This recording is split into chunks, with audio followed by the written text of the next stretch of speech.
nơi rất xa, nơi không có khói bụi thành phố. Ở một nơi đẹp như mơ, trên cao êm êm mây trắng bay, lặng nhìn biển rộng sóng vỗ. Cuộc đời tôi là những chuyến đi dài, suối thác vượt núi dốc, dù tranh vênh có xa gì, có biết bao thứ tươi đẹp vẫn cứ ở đó đang chờ tôi. Người xung quanh ở nơi đây thật dễ bên, sao mới gặp ánh mắt lấp lánh hiền hòa chào tôi, chào người bạn mới. Từng chặng đường dài mà ta qua, giờ ngồi một mình lại thấy nhớ, ngày ngày mặt trời rạng người vẫn cao lên từ trên mái nhà. Từng chặng đường dài mà ta qua đều để lại kỷ niệm quý giá, để lại một điều rằng càng đi xa ta càng thêm nhớ nhà.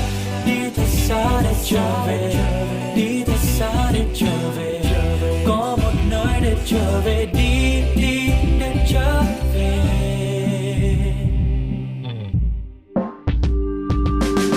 Tôi đang ở một nơi rất xa, nơi không có khói bụi thành phố.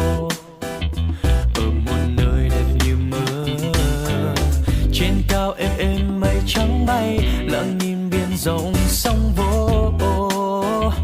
Cuộc đời tôi là những chuyến đi dài, suối thác vượt núi dốc, dù tranh vênh có xa gì, có biết bao thứ tươi đẹp vẫn cứ ở đó đang chờ tôi. Người xung quanh ở nơi đây thật dễ bên, sao mới gặp ánh mắt lấp lánh hiền hòa chào tôi, chào người bạn ơi.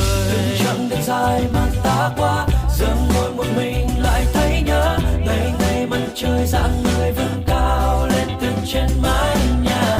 Từng chặng đường dài mà ta qua đều để lại kỷ niệm quý giá, để lại một điều rằng càng đi xa ta càng thêm nhớ nhà. Đi thật xa để trở về, đi thật xa để trở về, có một nơi để trở về, đi đi để trở về. Cuộc đời thật đẹp khi được đi muôn nơi xa xôi rộng lớn, nhưng ta vẫn có nơi để trở về sau mỗi chuyến đi. Điều kỳ diệu là con người ta đi xa hơn để trưởng thành hơn, không quên mang theo bên cạnh hành trang nỗi nhớ gia đình.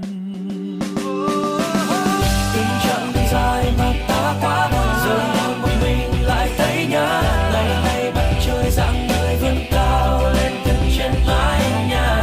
Từng chặng đường dài mà ta qua đều để lại kỷ niệm quý giá, để lại một điều rằng càng đi xa